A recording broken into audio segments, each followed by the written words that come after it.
Ich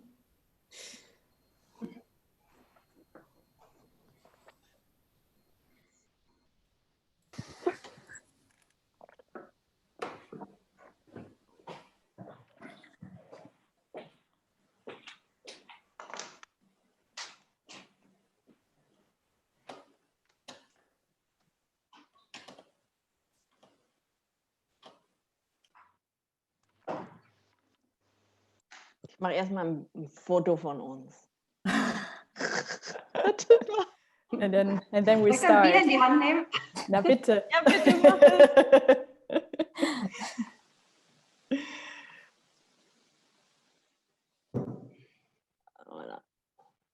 Sehr gut. Okay. So let's start. Hello, everybody, and welcome. This is a panel. This is the panel International Jazz Festivals in Pandemic Times, part of the Jazzwoche Berlin, hosted by the IG Jazz Berlin and Jazzfest Berlin. It's a cooperation.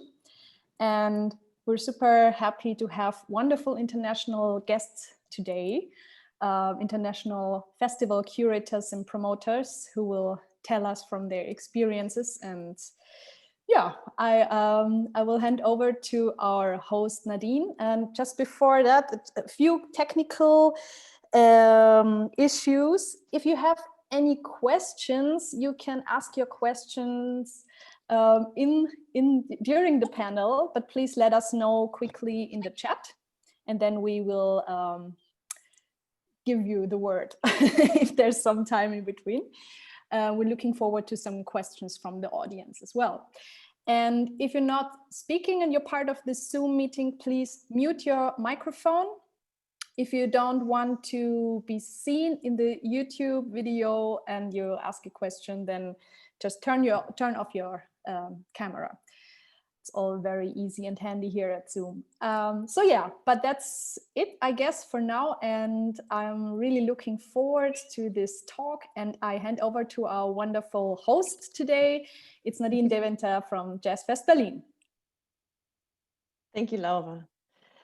And thank you all, dear colleagues, who followed our invitation to be part of this little conversation that we will have for the next 60 minutes.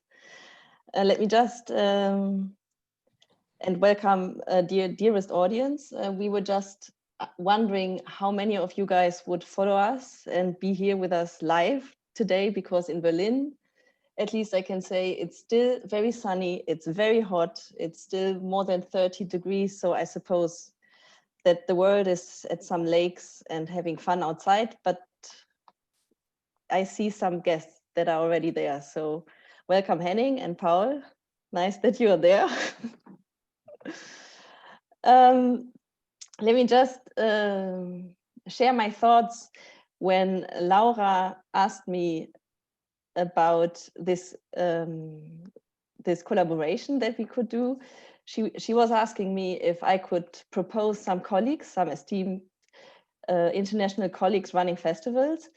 And then I was wondering what might be the most interesting way of choosing and asking colleagues. And now we have 5 colleagues from a quite diverse background, I'd say. There's a geographical diversity and different backgrounds here on board today with us, and also the structure and the history of the festivals are quite different. That is how we compose this round of colleagues today, just to let you know. For the first round of questions, I thought that it might be very interesting to speak with the colleagues in a chronological order, because all of these festivals and festival makers that we have with us today had or will have their festival this year. So we will mainly focus in the for the first, let's say, 30 minutes on this year, 2020, that hit us all very badly with this corona crisis. And let us start with Martyna Markowska from Katowice. She's the artistic director of the Katowice Jazz and Arts Festival. Welcome, Martyna. Hello. Hello. So could you please let us know how you, as the artistic director in Katowice, reacted on this crisis when you have been hit by it, and your festival took place in April? How you reacted on it? What was the political reality also in Poland? How did the government react on this? What have you done? Yeah, thank you very much for invitation and for this question also regarding politics, because that was quite a significant part of our reality and striking against COVID.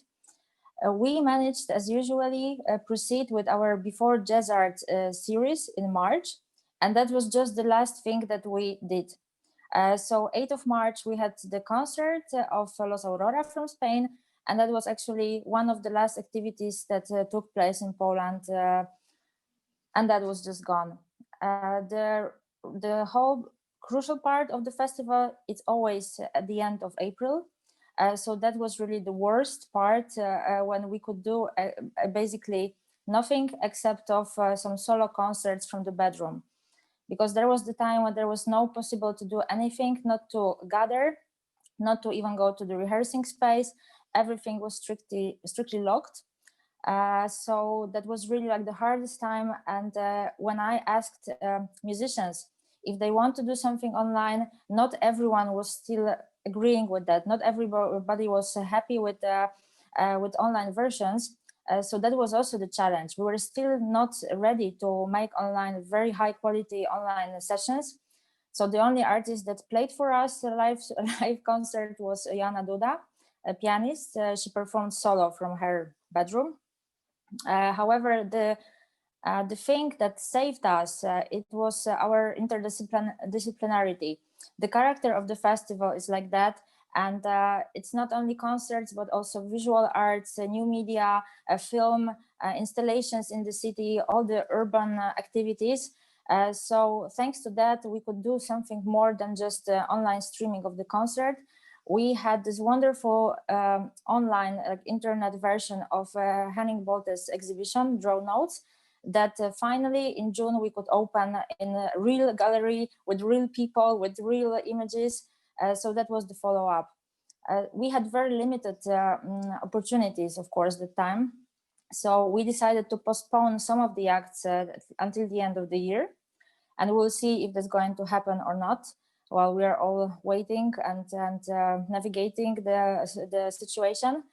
But, well, as you mentioned, Nadin, the important was the political situation at that time, because it was a huge row about presidential elections in Poland that were postponed in the end until June.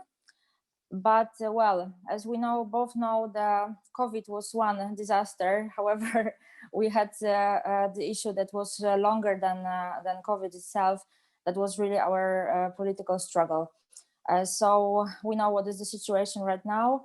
We also faced last year serious funding cuts for the culture. So in all this, and we also lost our main partner for the festival, that was museum that took very serious part of the visual arts for JazzArt.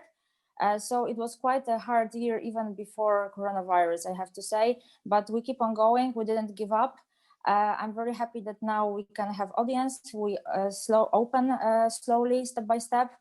So keep your fingers crossed, and maybe I will have some more announcements at the end of the year, by the end of the year. Thank you.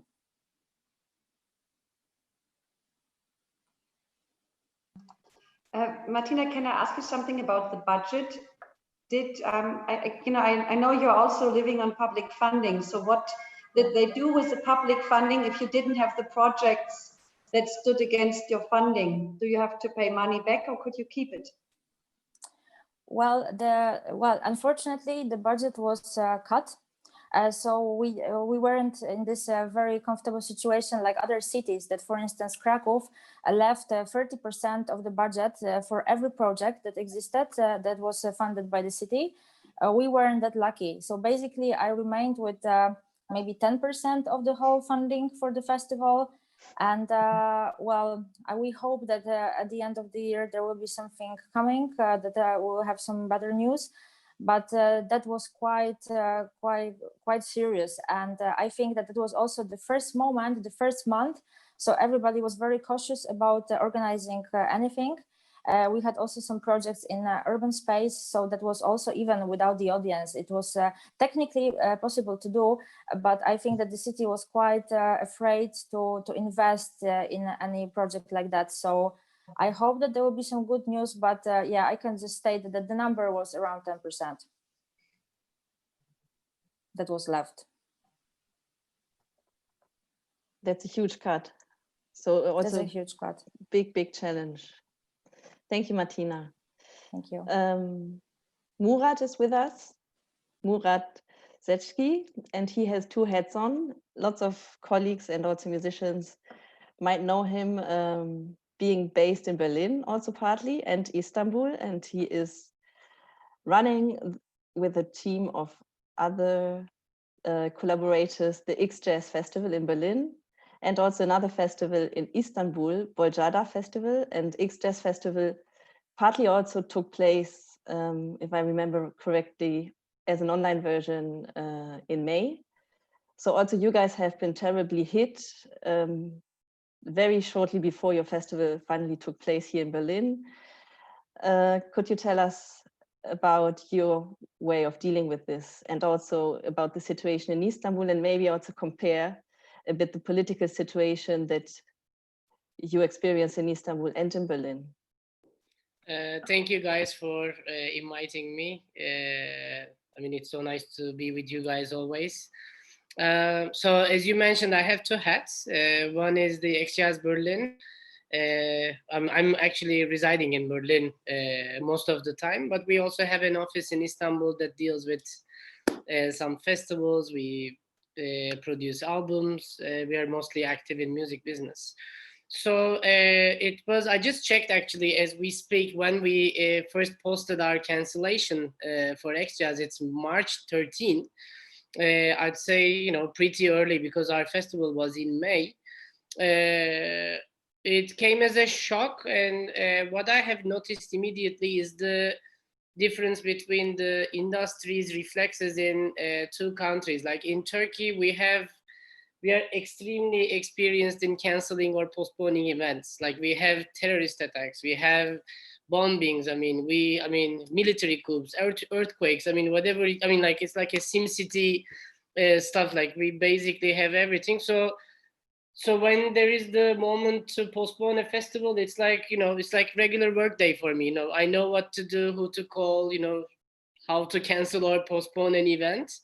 So I noticed that when the postponing moment for Jazz came, actually it was a shock for the team. I mean, they don't have the, how do you say, the experience. They didn't have the experience to do it. So we handled the situation pretty well. What I see there is also the situation if you want to be reactive or proactive in these cases. So it's March. I would say, I mean, like some people would say maybe, hey, let's wait until mid-April. Maybe we could do the festival, like these kind of reflexes, because you're bound to fundings, you're bound to ticket buyers. Like you worked for these festivals since 8-9 months, like it's your baby, you booked all these shows, etc. But I think it was a pretty courage. I mean, it was a good decision that we decided to cancel the festival pretty early.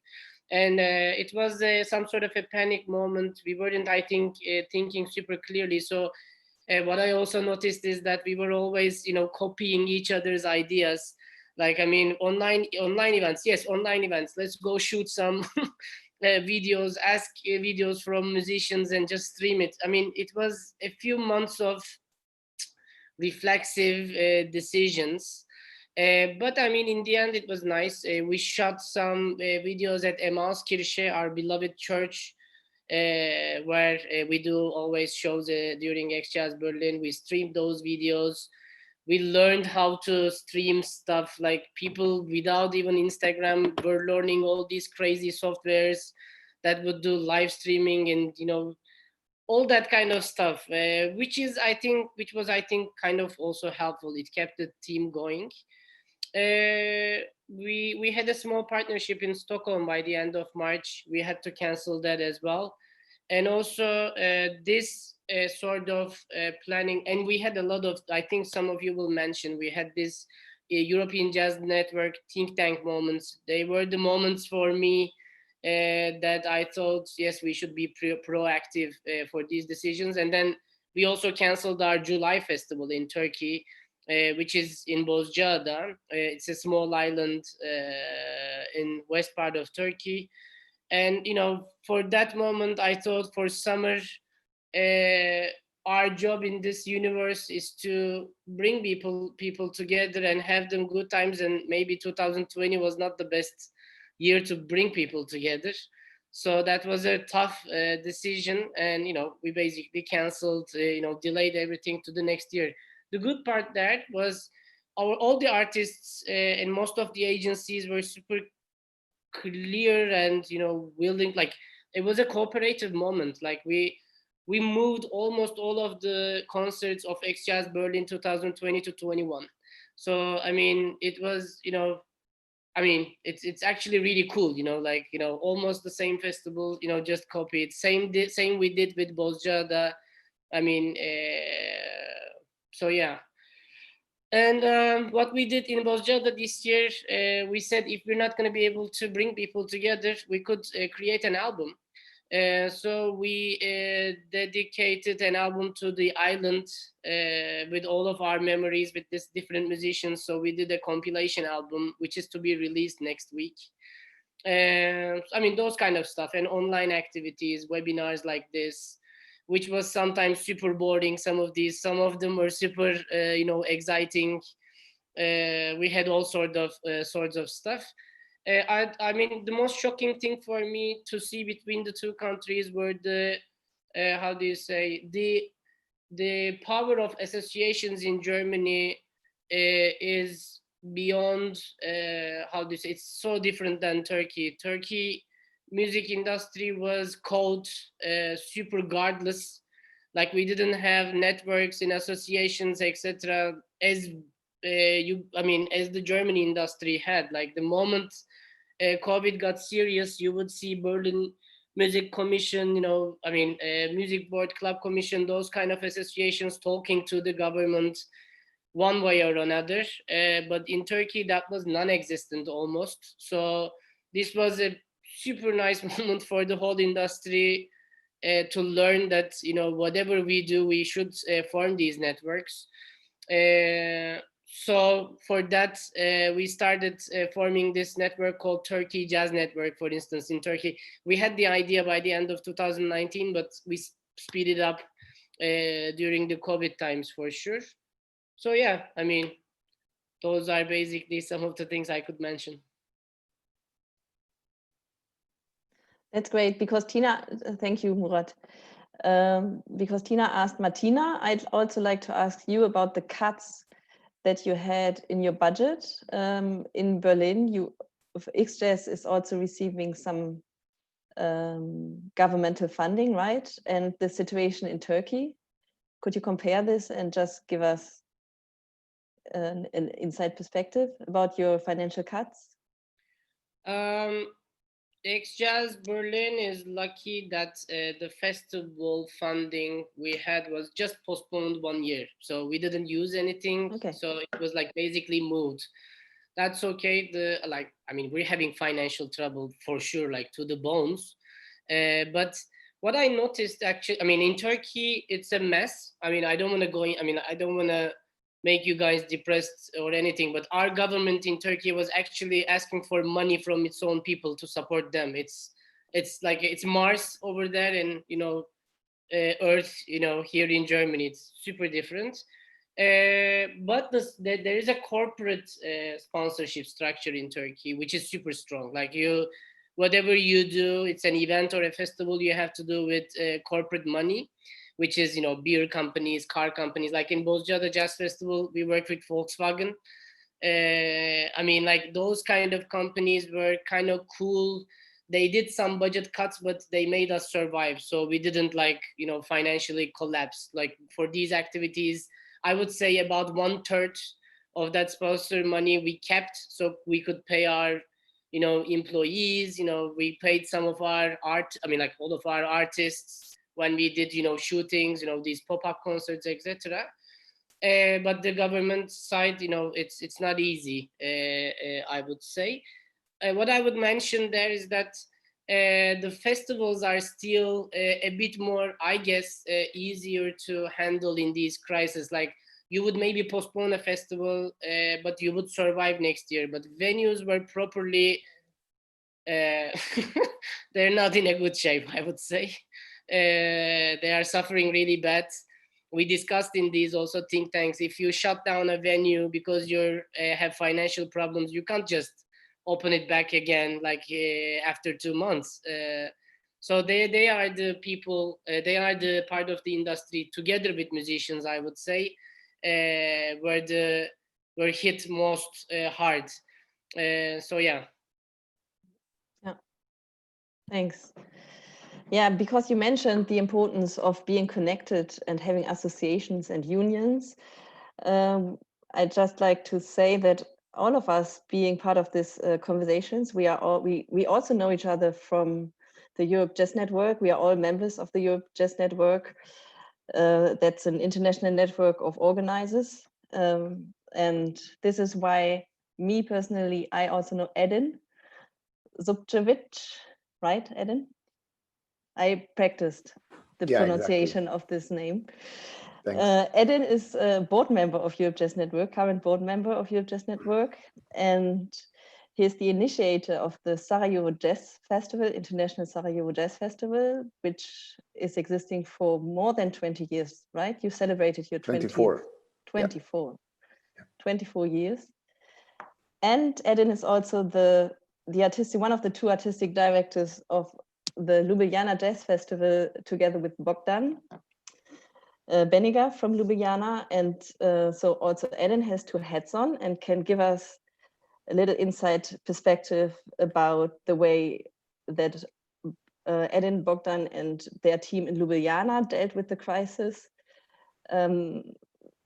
This festival took place in June, and Ljubljana Jazz Festival is part of a big cultural institution, and the Sarajevo Jazz Festival will take place, I hope, because we wanted to talk to each other and didn't get us up to now, but we will, Edin, after this talk, right? Yeah. Because we should talk, because our festivals are taking place exactly at the same weekend in November, at the beginning of November. So Ljubljana took already place in June, and Sarajevo will take place in November. And please, Edin, the floor is yours. Thank you. Hello, everybody. It's a very different experiences. There are 2 actually completely different experiences working for Ljubljana Jazz Festival and Sarajevo Jazz Festival, because for obvious reasons, Ljubljana Jazz Festival is funded by Cankarjev Dom, actually a government-funded organization, and Jazz Festival, it's open structure financially festival, so to speak. It's not fully funded by government. And we were lucky in Ljubljana that we had in the end we had a real festival. We were ready for like 6 months before the festival happened with the program, and we announced the program, and we started selling the tickets, and everything went well in the beginning, and suddenly pandemic happened, and we start the process, which ended literally 2 weeks before the festival, because 3 times we changed the format of the program, because we didn't know what we're going to have as a possibilities, and what kind of format we can exercise actually during the exact week festival will happen.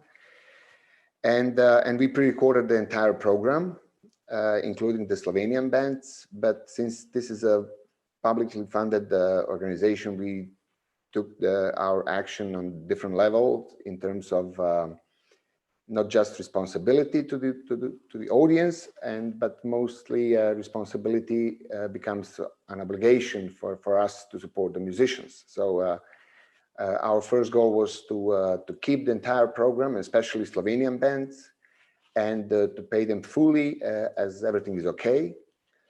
And also to maintain the program we had completed so many months ago. And that took us on different level that we pre-recorded the entire program and were ready for the live shows for the Slovenian guests, for Slovenian artists, and to have like a real festival despite everything. So we were lucky that in the end, we ended in a situation that we can organize a show for 100 people. And since we had a park outside venue, it was really super cool that we had a real festival open air, and on the top of everything we had a very exciting program and activities outside, so which helped the festival, you know, like the feeling of the festival stayed kind of same, especially after the lockdown and everything. That was really some sort of a liberating experience because we really did the festival. And with all pre-recorded materials we have with the Slovenian artists, we used for the premiere streaming and for the video projection in the park during because we had a limited capacity. And as we all know, and we experienced in the first weeks of the crisis, that streaming is not a real substitution.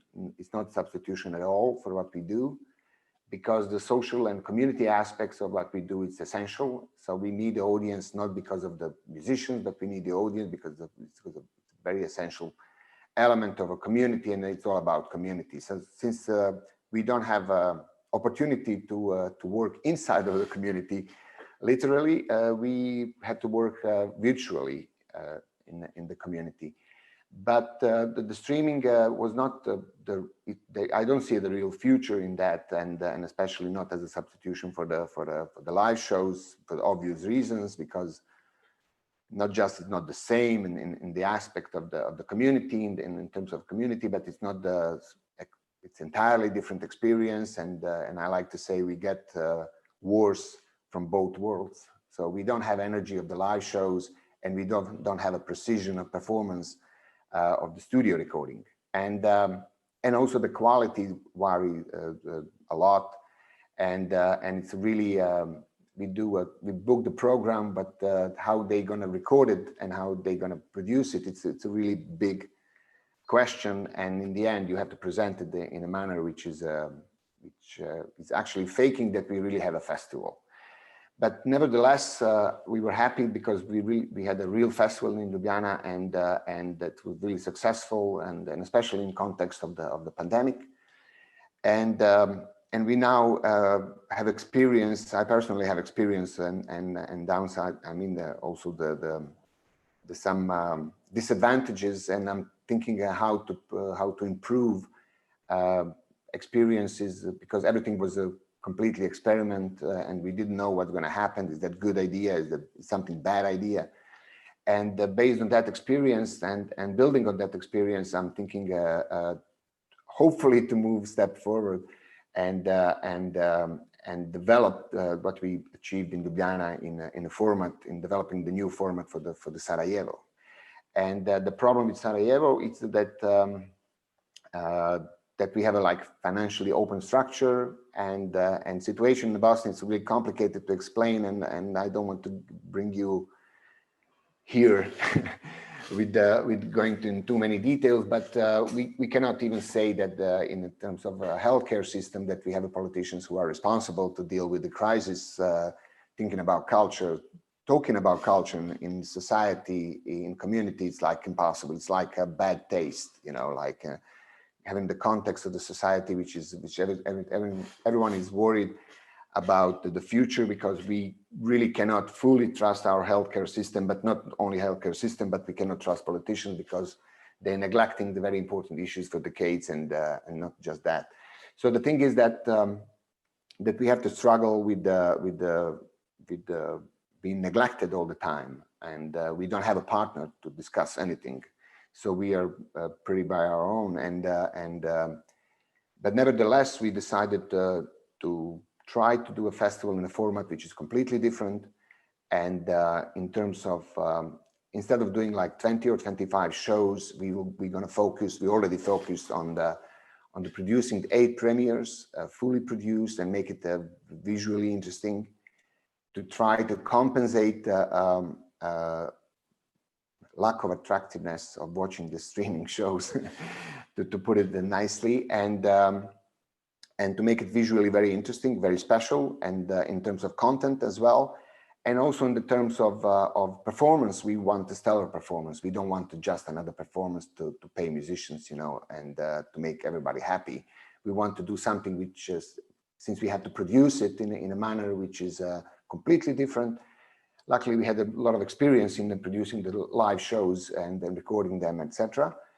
And an idea is to produce something which can last as a good content visually and musically, of course, and that is something we can figure it out as a good plan under these circumstances. If situation allows, we will be ready to present live shows as well, but we don't count on that. We want to produce entire festival, the program of the festival ahead, and be ready for live premieres of the really premiere content, and hopefully we're going to achieve the level of production which will satisfy us and satisfies all efforts we try to make in order to overcome situation, because it's impossible to travel to Bosnia, and also travel from Bosnia. It's impossible to building and creating the program. We actually now in a phase that we have to cancel our real program, which we keep for the months now, and switch to something which can be our pandemic version of the festival, which is only really possible from our perspective in our context. Okay, so yeah, are you still holding on international artists then to be part of the Sarajevo Festival? Actually, this conversation and these questions comes in a very specific moment when we have to officially switch from the format and from all musicians we booked in a manner that we have to create another festival, because some artists don't want to do streaming, some artists don't want to do any kind of recording. Doesn't matter what kind of the festival you want to produce and what kind of situation it is. So we cannot maintain the program, I mean, in its entirety, and we have to find something else. So we have to find we have to reinvent ourselves once again during this year, and try to create a program this program should be a kind of reflection of the situation we lived in, and some sort of dystopian reality we have to live and deal with. Yeah. Okay, thank you, Edin. Edin, can I ask you something about the Ljubljana edition? You said you were happy that you could actually do something, like something real, with having audiences outside and also inside. Is that correct? Did you do something inside? Yes, exactly. So how was your experience with like COVID measures? Did you have to like write and create like a COVID prevention concept? Did you have to have like double amount of employees standing there and you know, taking care of disinfection, and you know, taking care of tracing people's names? Did you have to do all that stuff? I don't believe that we went that far in terms of, but I'm very happy that I work with an institution with which they're really serious in everything they do, and their government responded with a very precise and articulated measures once they start to open up.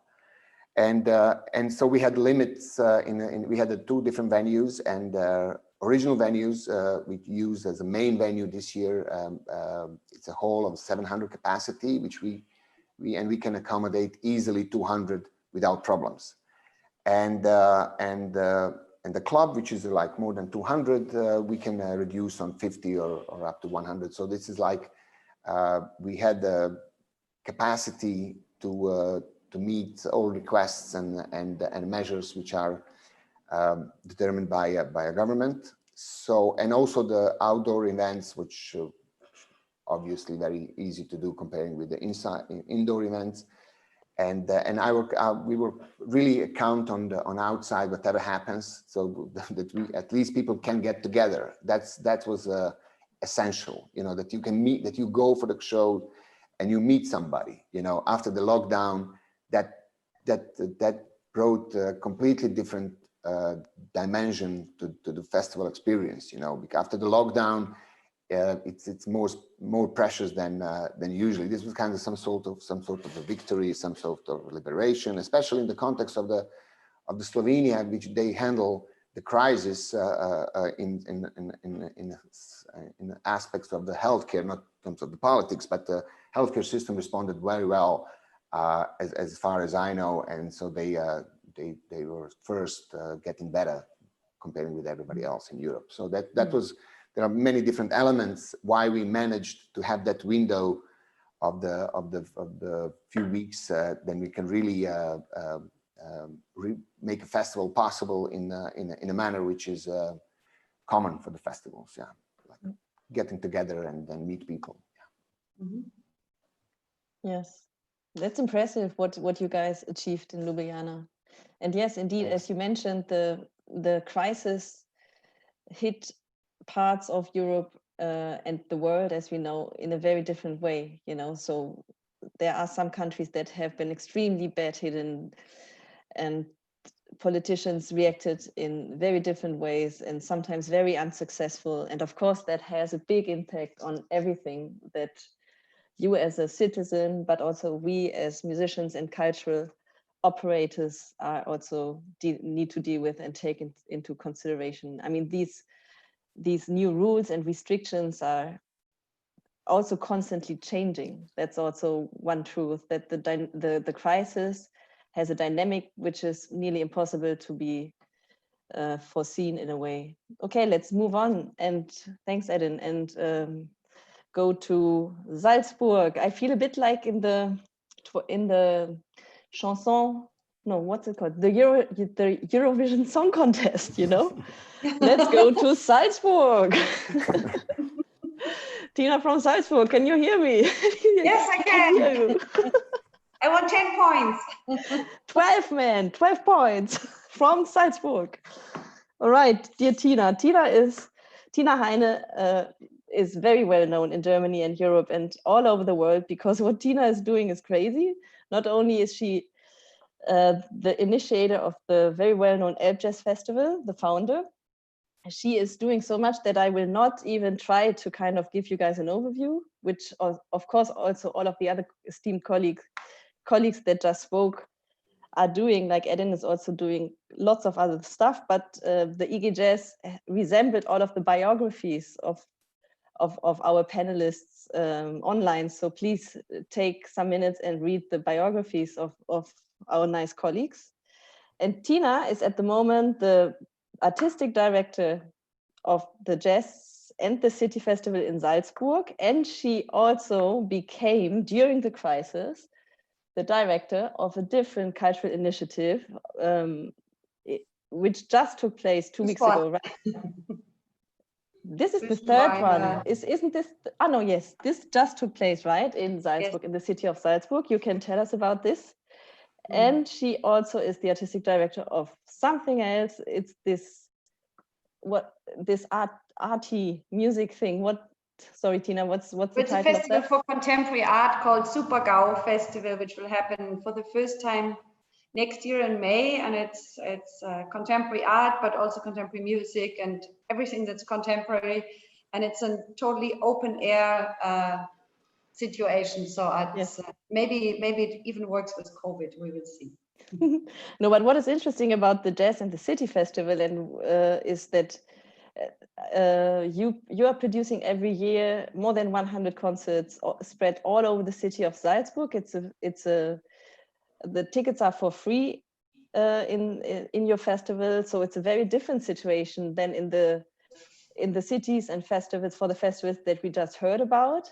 So maybe you can tell us how you guys are dealing with the crisis, which for me seems to be a nightmare, because your festival is taking place in pubs, in clubs, in restaurants, in all kind of open public space in the city of Salzburg in the month of October.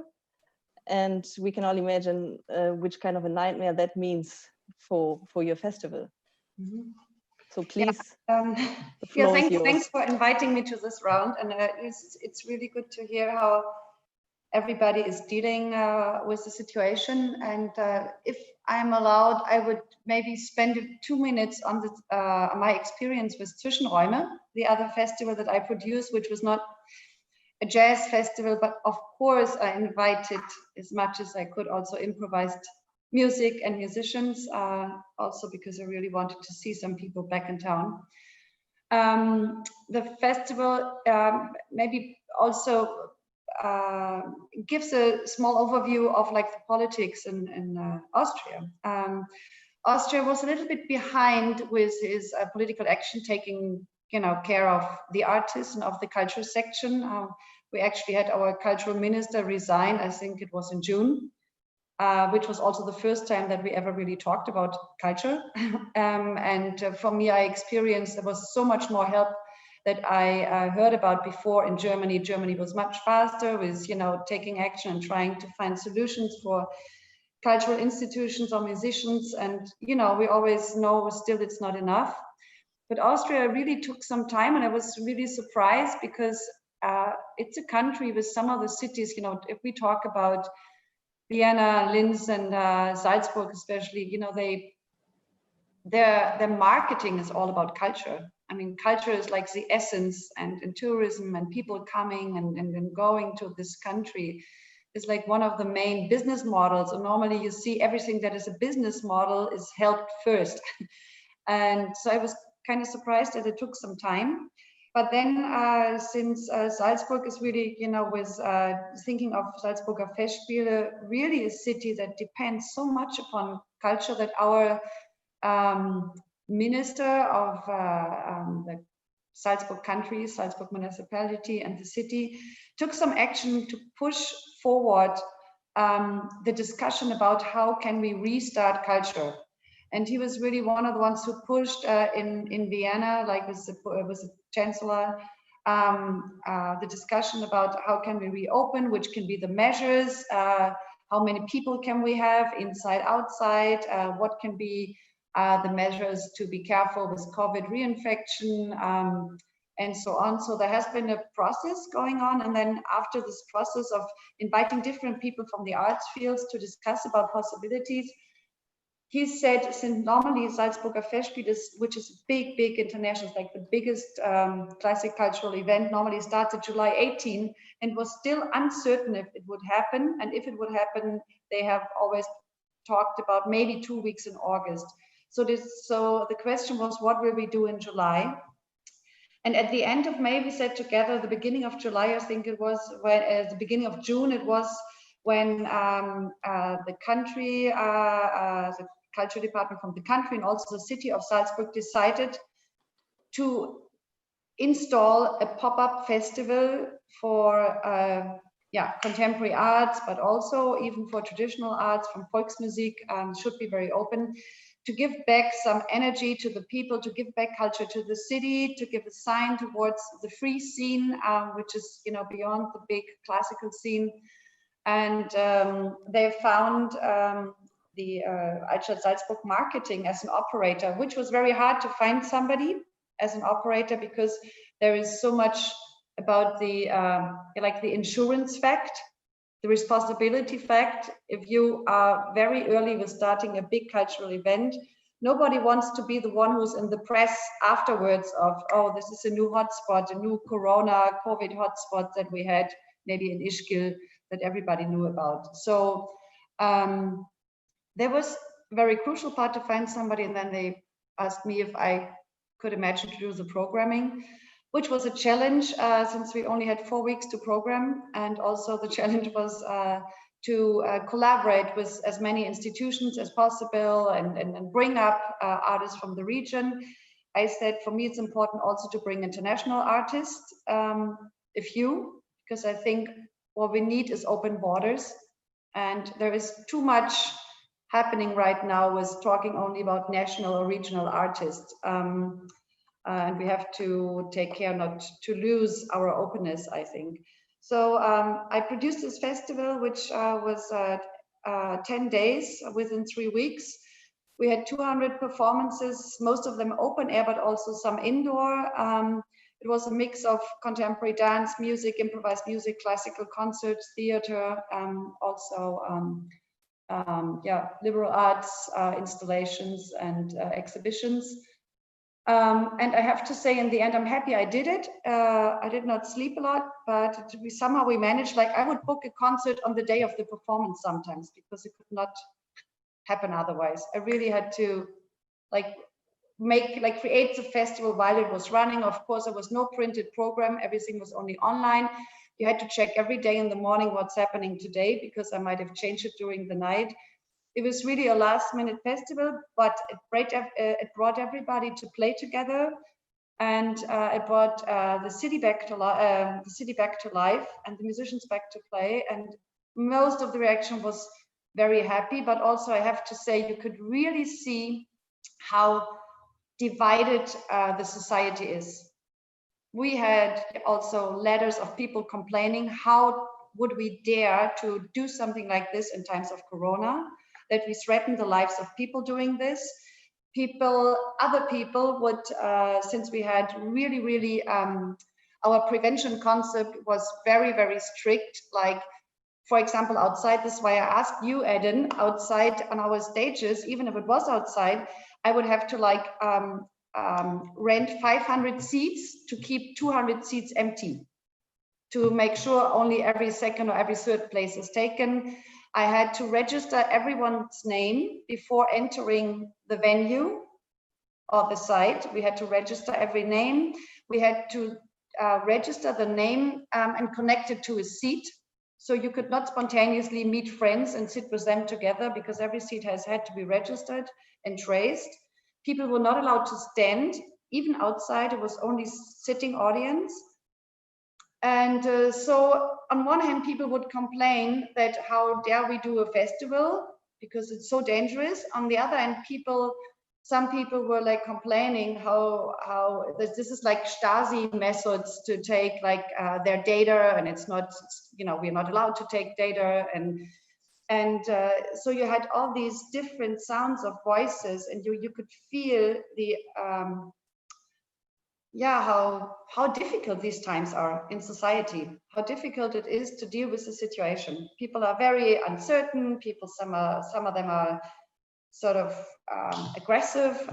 Most of them have been, this is a good part, most of the people have been really happy, and we had, lots of audiences and visitors, and we made lots of experiences. But I have to say, for me, it's very hard to enter a concert site through a gate of disinfection spray, registration, people with masks. When I stand up from the seat, they have to disinfect my chair. And it's not the same rules that we have and culture that we have. For example, if you go to a bar or a restaurant, and this is a big problem, that we have different measures, and it's a big political issues that we need to talk about, and that I want to talk about with our politicians here in Salzburg before we do Jazz in the City. Because also part of coming together is to feel a little bit free, to be careful,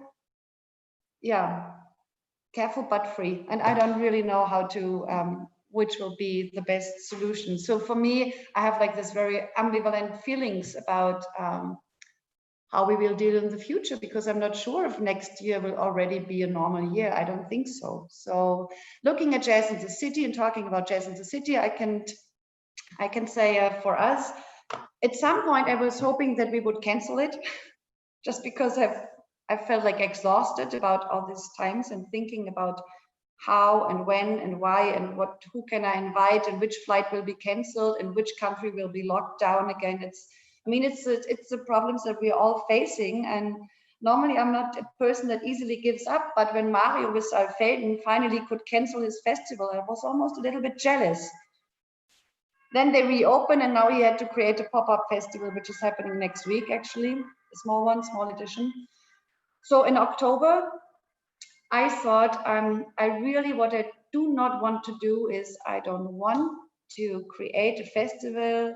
And Nadine, you named it. Our festival is free of entrance, 30 venues, 100 concerts. We have 25,000 visitors walking around the city from one place to the other.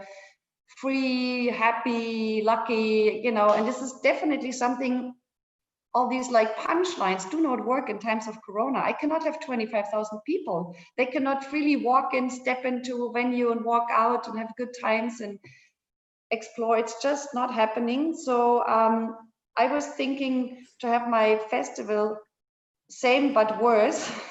I could just not think having it. I didn't want to look at venues that are like only 1/3 filled. Everybody's sitting, everybody's staring at this. So I was trying to think of what we could do and answer to the situation. And now my plan is, I'm working on it right now, to do like to create the festival as like a big residency. I invite all the artists to come on Monday and Tuesday. I reduced the festival to Thursday, Friday, Saturday, so 3 days. And I will do 15 venues, and most of them will open at 6 o'clock at night and close at midnight.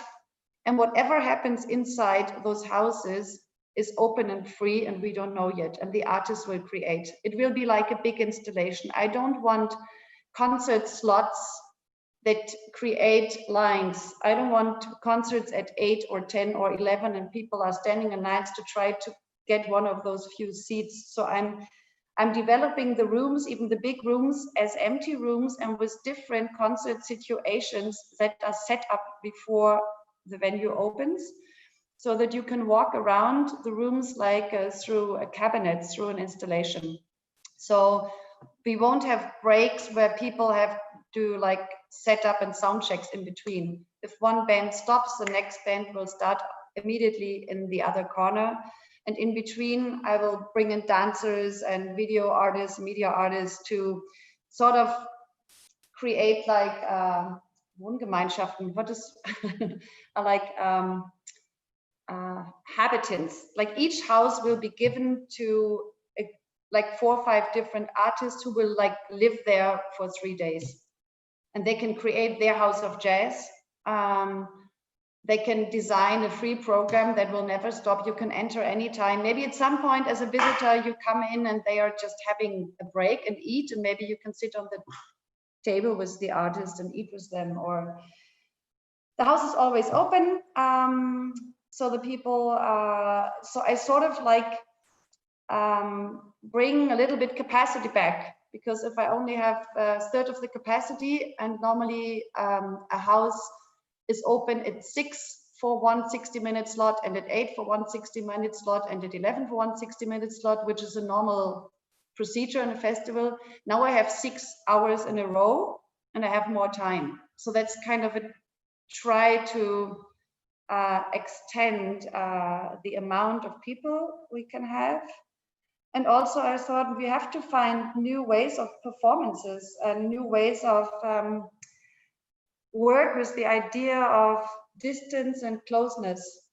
If we cannot have a close concert where we sit together close and dance or communicate close, maybe there is a new concert and a new closeness if we can watch the artists, how they try and how they experiment, and we can be part of this experiment. So it will be like a big residency, maybe 1 or 2 open air stages with a regular program, because I know people are very uncertain if they cannot hold something in their hand. I will definitely not do a printed program, but we have an app that will help the people a little bit to find their way through the festival. But it will, I know people will complain that they don't find like the regular setup, but I can just not imagine to have a regular setup. So it will be an experiment, and we see how it happens. And maybe just a last remark on working together with politics and institutions. I'm very happy to have the Altstadt marketing and also the tourism, which is normally parts, you know, like culture and tourism very often clashes, you know, that arts feel used by tourism and by the city marketings. But I think we here, especially in Salzburg, we really realized how we belong together. if the city is empty, if the hotels and the restaurants make no money, there is no money in the city. So there is no money to spend for the arts. And if the arts are not there, there is no audience and there are no people who book hotels. So we're not enemies, we belong together. And it's really strong that we have the same aim to bring back people to the city, to bring culture alive. So it's really great collaboration between the arts and the city marketing and the municipality to try out how we survive this year, next year, or whatever else year is coming up with the situation. Great, thanks, Tina. All right, London, I'm London calling. Dear Martel, Ollerenshaw is a very esteemed colleague who is based in London, England. You know, this is this country, the first one who dared the Brexit, which just happened. And I think, Martel, if you would give us a perspective about what's going on in England, that might be really helpful. Martel is an independent producer, and she has been for a very, very long time up to a few years ago, been involved in a company called Sirius in London that is very important for Great Britain. Is among lots of other projects running the London Jazz Festival, and Martel has been in charge of the talent development program, among other things, which is also very important. And I think, Martel, you are still also operating as an advisor for talent development programs. So Martel is in very, very close contact throughout her whole career with the musicians themselves, and trying to create ways and perspectives for them to kind of grow into this whole ecosystem, which is called music industry, and also develop good relationships and artistic ideas. Martel is also the vice president of the Europe Jazz Network, and she is on the board of an Australian network. So Martel is Australian. I don't know if we have time, Martel, to deal with all of these very interesting topics and perspectives. It's 2 to 3. We don't need to stop at 4 o'clock, dear participants, colleagues, and also the audience. So Martel, we have more time. Don't feel, there's no pressure. You can please give us just tell us your story in London a bit, and also then with the Europe Jazz Network, maybe, because as I said, we are all part of this great network, how important networks are. And I think what is also important or very interesting is the way you are working with musicians. Okay. Hello, everyone. I'll start with the London scenario. So today, I think, is the first day for venues to be open since music venues and venues like that to be open since March. So we've had a very quite a significant lockdown here, and the first things to open, which have been open since July, have been the galleries. So I've even been to a gallery in the last few weeks to see some things. But the performing arts, it has taken a very big hit in terms of what it's able to do and how it's able to plan. So it's been very, very complicated and quite extreme. So it's not a great time for people working in live music. However, there are several things that are happening. So the Proms, the BBC Proms, which is a great big festival, is doing a small season in the Albert Hall that will be broadcast in September, and I noticed that also to the London Jazz Festival, where I used to work there, planning a festival in November as well. But it's been really hard here for the arts, very, very difficult, very quite extreme, and there's been a lot of discussion and debate with the funders and the government. Then, in terms of working independently with artists directly, well, Everything Live just disappeared. So, there was nothing to do really in terms of travel or putting work in front of audiences. But there was plenty of opportunity to reflect on what's going to happen in the future, and also to prepare new work. So I've been working quite intensively actually on things for 21 and also for 22. So while some funding and some opportunities have fallen away, other opportunities have presented themselves. So you just have to be very, very flexible. But given all that, everything's on hold. So, you know, you can't really move ahead until the world has opened up. And because I work internationally and often work on projects where there are multiple nationalities on a project, you know, there's no coming together for collaboration. Everything has had to be done online. So that's in terms of independent producers, me being an independent producer working with artists.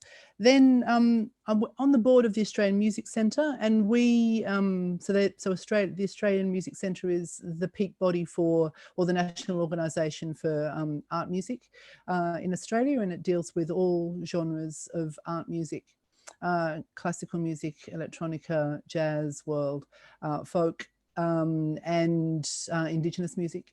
And so we were very quick to recognise that musicians had lost their livelihood completely overnight. And there were many initiatives in Australia to, from the funders and from other organisations, to provide small, quick grants to turn around so people could live and could maintain, so had some income outside of government support. So we started a commission program and turned a series of digital commissions around very quickly. And those things will all go online from July through the end of the year. And we also are about to have the first time a completely online award system. So the Australian Music Centre works hand in glove with the Collecting Society in Australia to have an annual art music awards, and so that's going to all be online this year. So that's effectively what we've been doing there to keep things moving. And then with the Europe Jazz Network, we've got a wonderful staff. We've got 3 Italians who are proactive, interactive, and they are also highly technically literate. So they were very quick off the mark to keep us all together and to keep the network talking and sharing ideas and sharing concerns. And I think all of us, maybe, yeah, Edin, I think Edin was there too, but all of us who are on this panel have been in and out of these meetings. We had a think tank that started very, very quickly in April, where we discussed every week what was happening. And so we had a very good overview of what was happening everywhere in terms of shutting down, opening up, number of deaths, what we might do in terms of hygiene, how we might open up in the future. So that was a very interesting series of discussions. And also they started a series of webinars. So this is sort of, for me, the last in a long line of webinars that I've been involved in this year. So they had 8 webinars across a whole range of different topics, some for directly for artists, some about fundraising, some about festivals, some about the history of jazz. So we were trying to also do it in real time, really, to see what was going on across Europe and beyond. And that was all done online, all done on Zoom.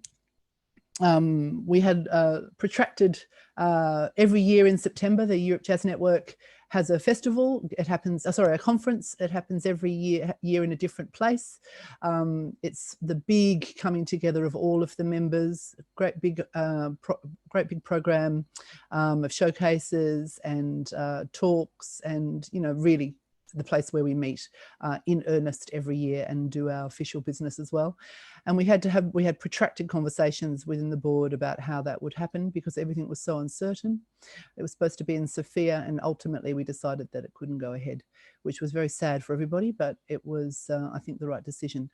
And but what we've done instead is, and rather than have a hybrid conference, we've decided to cancel the conference completely, but to still do our official business online, which is the General Assembly. So we'll still do that, which is all about the voting and the organisational aspects of our network, but we will pick up the conference again next year and beyond. So that's what I've been doing. I haven't had any time off. Have had no holiday. I'm looking forward to it. A holiday at some point. Yeah, that's funny, isn't it? I mean, thanks, Martel, that even though if you are canceling festivals or shows or postponing them, it's 1,000 times more work than in a usual year. And all of us, we are all so busy: musicians, producers, agents, managers, curators, the whole stuff anyway. But yeah, I think the Australians were pretty funny. They've coined the term unproducing. So yes. I don't know if you've had that as well in other places, but that's what we're calling it in the Australian speaking space. All right. I mean, thank you so much. I'm sorry. Let me check the time. It is 6 minutes after 4 o'clock. Maybe it's time for questions from outside of our panel. What do you think? Is there anybody? Henning? I see Henning, I see Paul, and maybe you can also just say something. Come on. You are here listening. Who is first? No, you need to unmute yourself, Henning. Oh, Paul. Paul is first. He was faster. Hi, everybody. Nice to meet you, and thank you for putting this up. I'm happy to have been part of it, and I just also keep my fingers crossed for finding solutions and growing through the challenges that we face. Unite our forces. Henning? Nee, du musst dich unmuten. We can't hear you. Nein, Henning, du bist immer noch gemutet. Du musst auf den kleinen... Maybe the host can unmute him. I don't know if the host is listening. Okay. Yeah. Henning, now you're yeah. Henning. Yeah, it was great to hear all the stories, which sums up to a bigger story. There's a lot of variations, and I had different feelings. Some interesting contours coming up, but my confusion in my head is getting bigger and bigger and bigger and bigger and bigger. So it's not clearing up the situation. Also, when you have a lot of efforts to make something out of it. But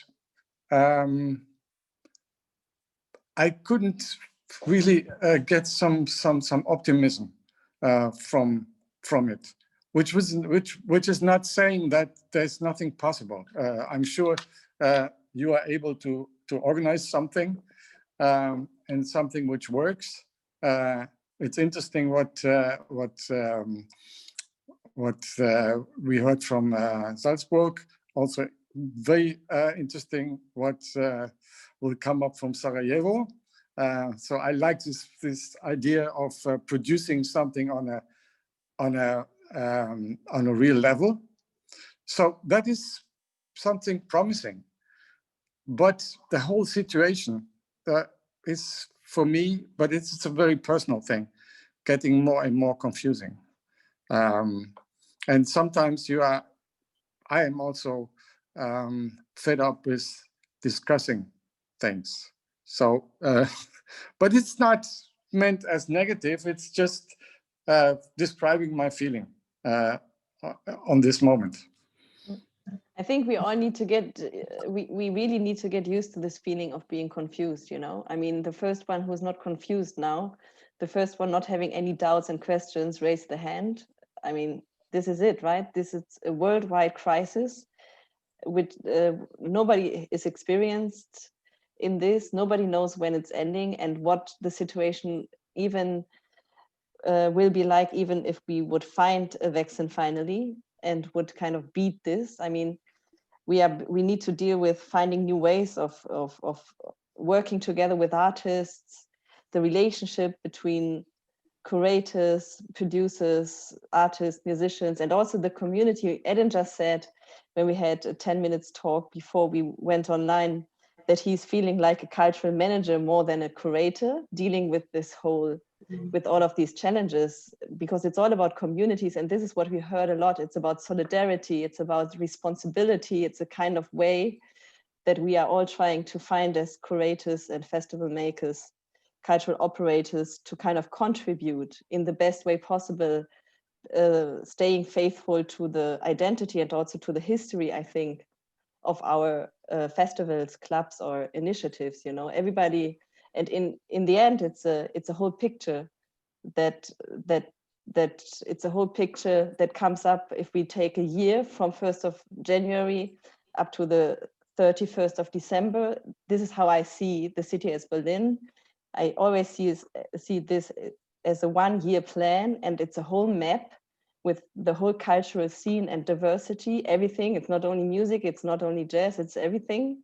And if you see this, then everybody, all of these initiatives, all of our individual possibilities contribute in the best way possible to kind of add something to this whole picture that we are all composing together. And then, of course, it's bigger than only a city. It's a whole country, it's Europe, it's the world.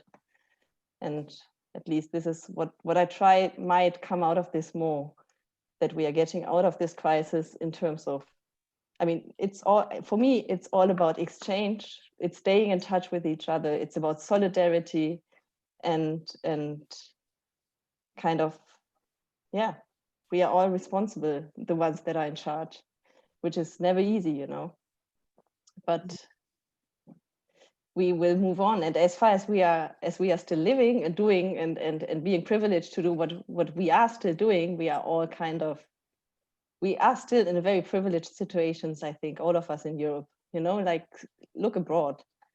And it doesn't make things better maybe, but it helps you to kind of realize how big this crisis is. It's very, very big, at least for me, for all of us. But we don't want to leave, I don't want to leave you guys and neither our audience with a bad feeling. So Laura, come on, help me to get out of here. You introduced us, and you can also maybe come up with some motivating, nice, happy-go-lucky ending words. Wow. Because it's still summertime, guys, it's still summertime. It's only August. The sun is shining nearly all over the place in Europe. And Laura, I say thank you from my part to all of you guys. Are there any other questions in the pipeline? No. There only has been I'm sorry. Yeah. There has been a very nice comment on YouTube, but no question.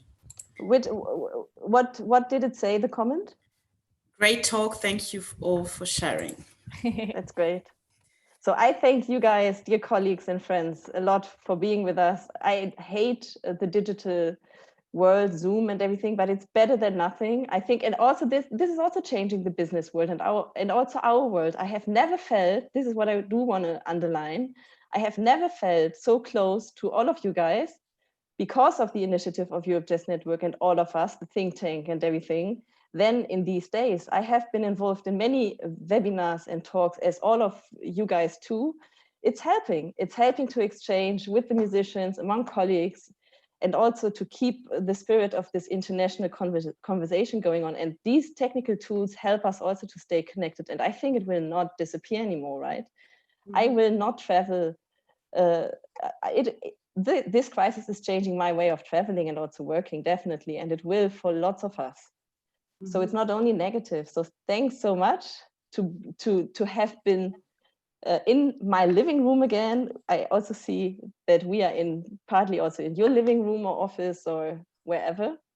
It's super nice to see you, and we will see us again in real. I'm sure. I'm very sure. And Laura? I think there's one more question from Henning. Henning? Yeah, but Positive, Henning. Otherwise, you can call me later. No, it's open here. Open. I have to think less about organizing all these circumstances. But my job is to write about music, and what I'm thinking more and more in this strange time, that there's nothing or something online, is every day something is talking in my head about what is the substance, the real substance of music, of live music, and what is the impact of improvised music. And it's not so easy to find a good answer to that. And before, maybe this question was slumbering, but it's now more and more for me on the table.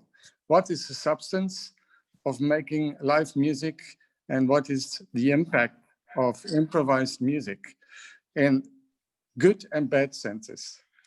So, yeah, if I can add, try to how to say, relate to your comment. I think that first of all, there is no live music the way we knew it, and we're talking about new normal, which is a very famous expression of what we are dealing with. So if there is a new normal and we have to adapt to it, that means that we are history. So that there is no place for us in new normal. So there is no place for the communities in terms they used to be, especially because if this is the new normal and we have to adapt to this for the year or two. I think that it's already damaged live music, performing arts in general, and all aspects of the life.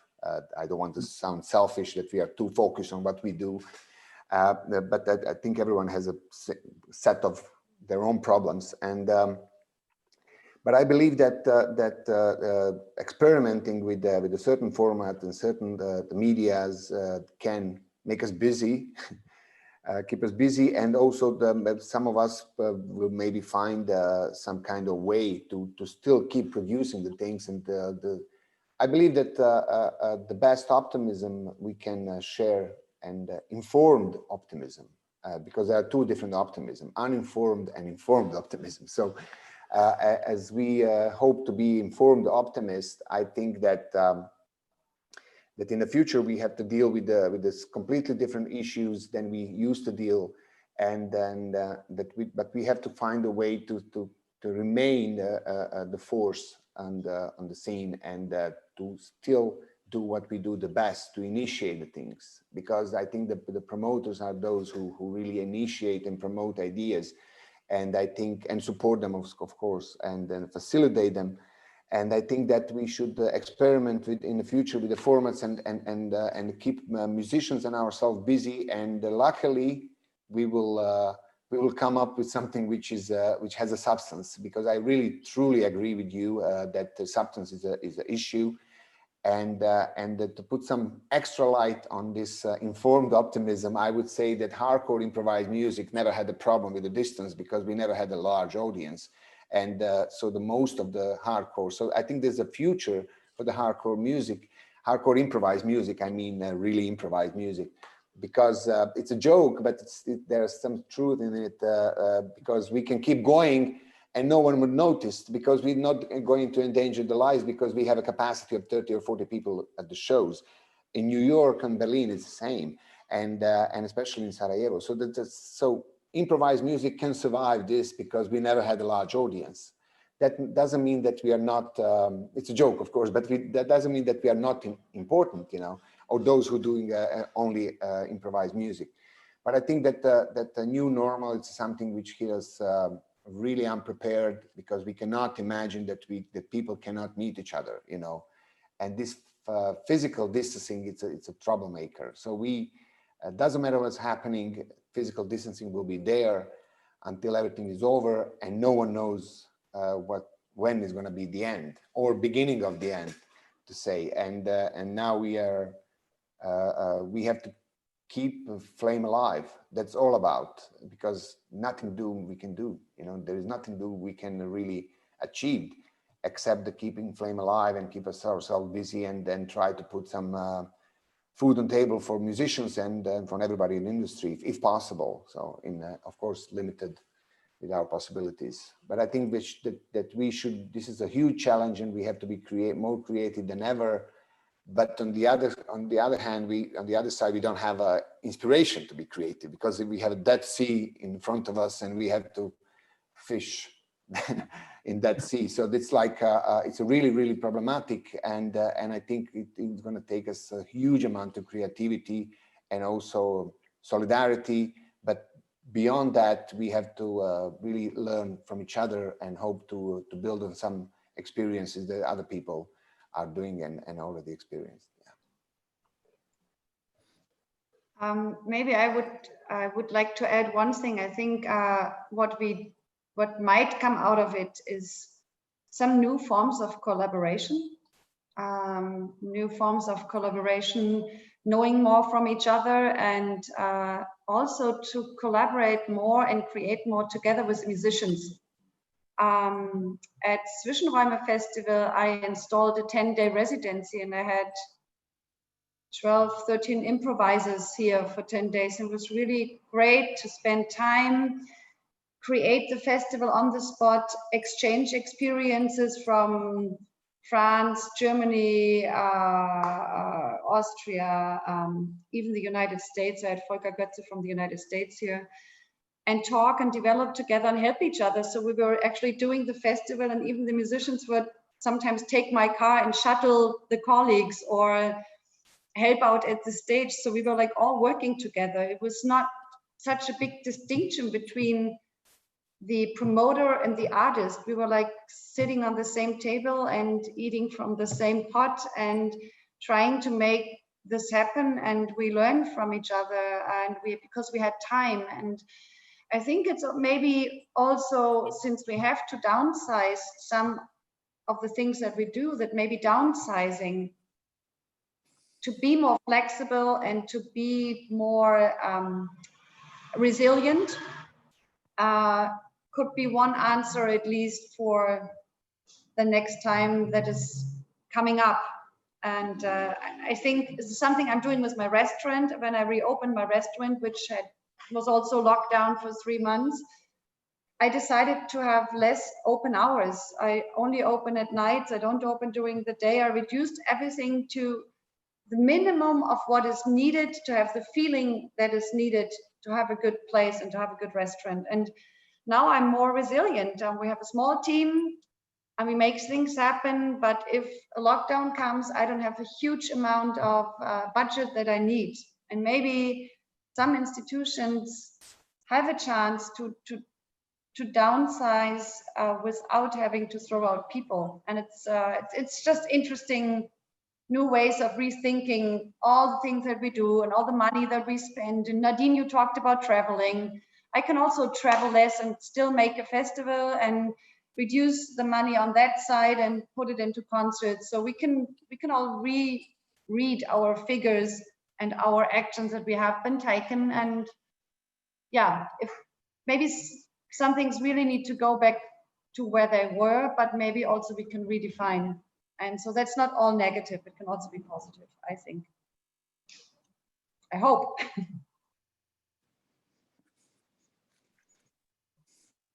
Sure, yeah, it has already started. So these new forms, and that is also new forms of collaborating, new forms of approaching music, has already started in a nutshell. So or in a beginning, and that's a very interesting process. So the old image of a festival as act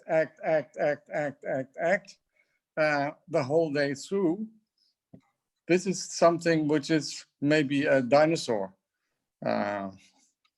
and new forms will pop up, which are much more suited to the now situation, but also to the situation after, because you win something. Yes. So it's not only about losing; it's also about winning something in Yes. terms of being in a concert, collaborating, having some new forms of music making and participating in it. Yes, absolutely. But this is also only the beginning, you know. Sometimes I feel that the cultural sector is putting so much pressure on itself, on ourselves. You know, you need to come up with the best new innovative idea. Now it's also a competition again, also not only in our field, but also in theater, in dance, in performing arts, to kind of conquer this digital world and the possibilities of combining the analog and the digital way. And I would like to also address this again and again to say, like, let's take a step back and think and rethink things over. And downsize is the right word, absolutely. And I think from our next year, it's going to be very interesting what will happen. This year is a year of extreme crisis, and the way we all are reacting on this is still needs to be seen in the light of the crisis. I personally have been in touch with so many musicians before Corona hit us in the middle of our intense planning phase, and I feel obliged to kind of find ways of how to maintain these musicians inside of our game, of our festival. So from our next year, I think it's going to be really interesting if there might be changes, if we would have less travels and more residencies, if we would give more freedom and space to the artists, and also kind of rethink our relationship as festival makers together with the musicians, artists, and the community, the audience, and just take it step by step. It doesn't need to happen everything within 1 year or one edition, one festival edition. This is bullshit. It's not working like this. Our system is way too complex. And also our obligations towards agents and managers and musicians, of course, and also sponsors. And it's a whole kind of ecosystem that has been built. But of course, this international touring can be questioned. This overproducing mentality that we are all having, that musicians feel obliged to produce a new album every year in order to get a gig at a festival or club. I mean, all this can be rethought, and we are all sitting in the same boat, and we need to stay connected and in a dialogue. We need to intensify our dialogue all together with journalists, with experts, with I don't know, with the academia, with of course the musicians and the programmers, to find new ways. We are all together in this, and we cannot get out of this if we are not sticking together and start to work in a different way. I totally agree. So Laura, yes, it's nearly now 90 minutes that we are here. Good work, everybody. So if there's not anything anybody wants to add, yeah. Thank you for this interesting panel. Thank you for all the insights and all the love you put into your work. It's not surprising to me, but very reassuring that you're all really good improvisers. And this is the essence of this whole music. I think improvisation is what everybody in no matter what field now is dealing with, as I've experienced. It's a new situation for everybody. And I think the music scene with all these good improvisers and you in the front row also, besides the musicians, can be also really inspiring to other people who are not as practiced as we are. So I would just say thank you again, and to our audience, thank you for watching, and please also have a look at the other events from Jazzwoche Berlin. There are more discussions online and music, of course. So have a nice afternoon and hope to see you again soon. Danke, ciao, danke fürs Organisieren. Danke euch. Ciao, ciao. Bye-bye. Thank you so much, everyone.